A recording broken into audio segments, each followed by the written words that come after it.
Hello, welcome back my dear students. So as I had told you in the last video that we'll be doing division of a polynomial. So in order to understand the division algorithm, let us take a simplest example. Let me divide 13 by 4. Okay. So 13 divided by 4. 4 times 3 is 12 where 1 is the remainder. Okay. So what it means, dividend is equal to divisor times quotient plus remainder. Let us check. So what is my dividend? 13 is equal to divisor is 4, quotient is 3 plus remainder is 1. So 4 times 3 is 12, 12 plus 1 is 13. So this is the division algorithm. So when I put it for our polynomials, let me change the color now. So for the polynomials, it will be P of x is equal to G of x times Q of x plus R of x. Because polynomials are usually expressed in terms of x as a variable, that is why we have written P of x. That is, this is my dividend. And G of x is divisor. Q of x is quotient and R of x is the remainder. Okay. So in the same place, I want to tell you something important, like, see, if my remainder is 0, for example, when I am dividing 12 by 4, the same thing if I take, so 12, 4, that is 4, 3 is 12, 0. See, when the remainder is 0, what does it mean? It means 4 and 3 are factors. Okay, when the remainder is 0, it means this is factor. They are factors for each other. So now this is the concept. Now let us see how to divide a polynomial with a given polynomial. So I'll be taking the example from our exercise 2.3 from the textbook. The first one, let me just clean it. Okay, so what is the question? It says that P of x cube minus 3x square plus 5x plus minus 3 and G of x is x square minus 2. What they are asking, divide the polynomial P of x by the polynomial G of x. Find the quotient and the remainder. So here this is what P of x is our dividend. Sorry, this is dividend and this is our divisor. So what is the first important thing when I am writing? I'll just draw as a long division. So, okay, so what was our question? Our question was, x cube. So what was our divisor there? Our divisor was x cube minus 3x square plus 5x minus 3, which was our P of x, that is dividend, and our G of x, which is our divisor, was x square minus 2. See, one thing we should always remember, I'll write the dividend. First thing what I should do, I should see that it should be in the standard form, that is, it should be in the descending order. I have x cube, so obviously then I have x square, then I have x raised to the power of nothing means 1 and minus 3. Okay, so it's already in order. Now, what about the dividend? Dividend I have x square, okay, but I don't have x term. So what I will do, I'll write plus 0x minus 2. So always, whether it is dividend or the divisor, we should see that it is in order. If any of the term with the order is missing, then we will write it with 0 coefficient as I have done here. Okay. So we have learned the division in the previous classes, but let us do it once more. So what we do, we take the first term, that is x cube, from the dividend divided by the first term from the dividend.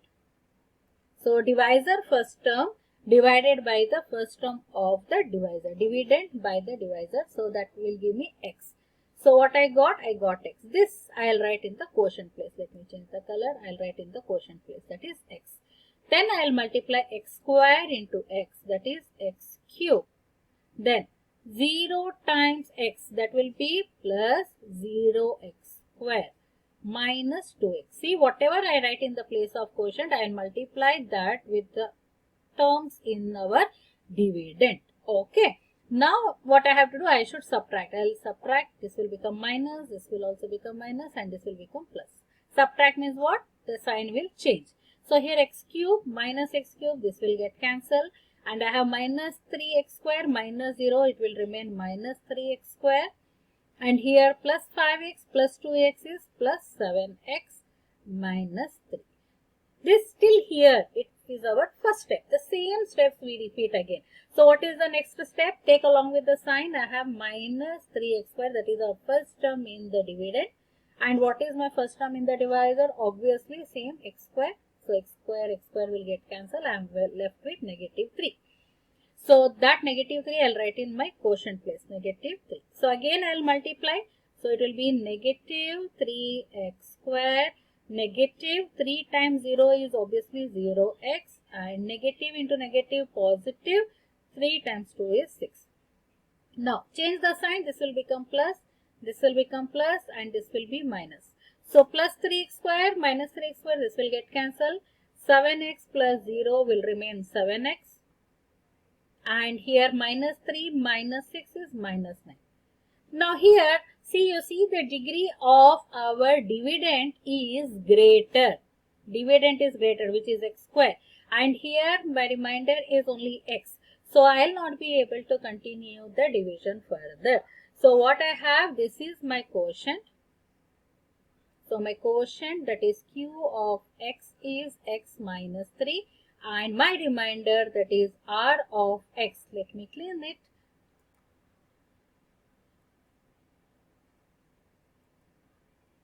So what was my quotient? Quotient, that was q of x was x minus 3, and r of x, which was remainder 7x minus 9.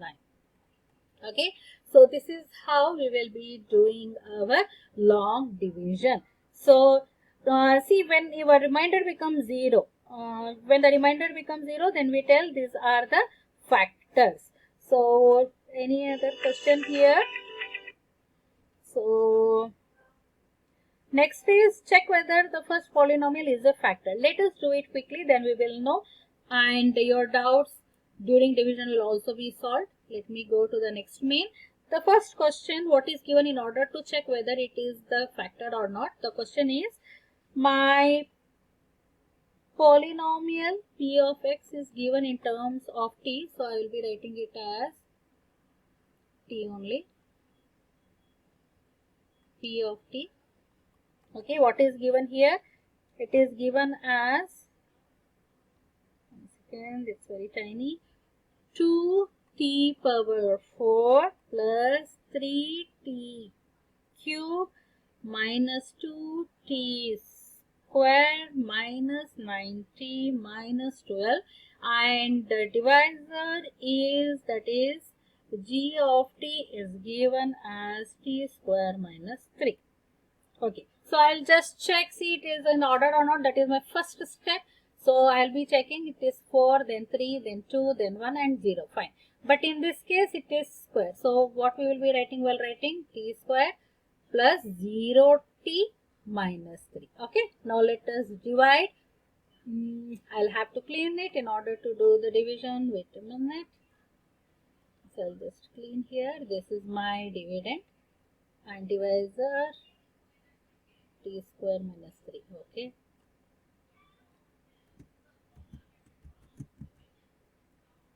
Okay. So let us finish it. Quick. Yeah. Keep watching, students. I am almost done there. Okay. So let us do. Yes. Now it's fine, right? Perfectly? Not perfectly. Okay, dear students. Now it's fine. Okay. So what was that? It was t square minus z plus 0t minus 3. Yeah. Okay. So this was our question. So let us divide it. So what it is now, as I told you in the previous case, we have already arranged it in order. Let me just do the first term, that is 2t power 4. It should be divided by t square. So this will get cancelled and the power will be this. So quickly 2t power 2. So it will give me 2t power 4. So 2 times 0 is 0. So 0t cube minus 3 2s are 6, 6t square. Now change the sign, negative, negative, and this will turn positive. This will get cancelled. And 3 minus 0 obviously 3t cube, and minus 2 plus 6 is plus 4t square minus 9t minus 12. So this is our first step. Again I'll take the first term, that is 3t cube divided by t square. So what will happen? It is 3t, which will be written with the sign, and here there is no sign, which means it is positive 3t. So multiply 3t cube plus 0t square minus 3 times 3 is 9t. Now change the sign, minus, minus, a plus. See, this will get cancelled, and 4 minus 0 obviously 4t square I will write as it is, and this will also get cancelled, minus 90 plus 90, and I am left with minus 12. Now one more last step. So 4t square, first term here, and the first term t square from the divisor. So 4 plus 4, which I will be writing over here in my quotient place, plus 4. Okay, so that will give me 4t square minus 4 times 3 is 12. See here, everything get cancelled, I am left with 0. So what we tell that these are the factors, these two, the g of t, it is given in terms of t, so g of t and p of t, the polynomial given, that is our dividend and our divisor are the factors. The reason our remainder is 0. Okay, so this is how we find whether it is factor or not. But in this exercise we got a few questions which are important for your exam, like we need to obtain all the zeros provided there is one polynomial given and two factors are given. So these are two important things which you should know, which is important for your exam. I'll be doing that in our next video, the last video of the second chapter. Until then, take good care of yourself. Bye bye.